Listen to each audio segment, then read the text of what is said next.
صور صور.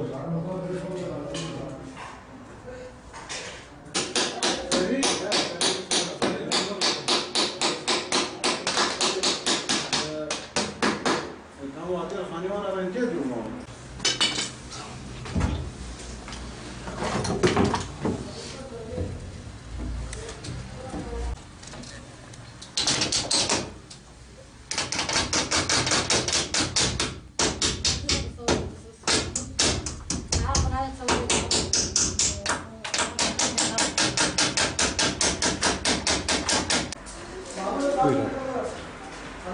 Bu yıkık evde 5-6 aile yaşamaktadır.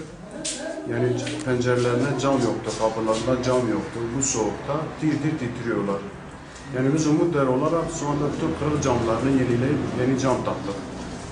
Onların özellikle elbiseye, özellikle kömür, yani bu mevsimde, yani özellikle bu mevsimde devlet her eve kömür dağıtıyor. Bunlar kömürsüz, yakacaksız bir şekilde tir tir titriyorlar ve diyorlar ki bize kimse kömür vermiyor.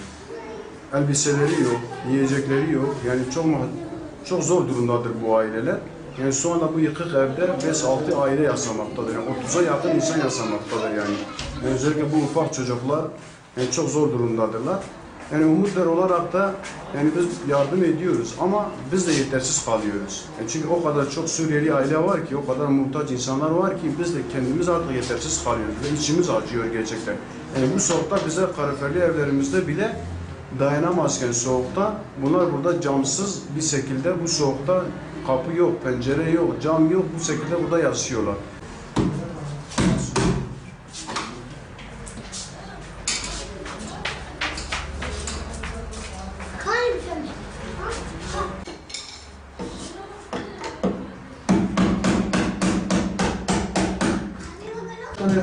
Yardım yok. Yardım ki zor yani. Valla ne kamera ne kamera valla çünkü. Kanda kanda kutu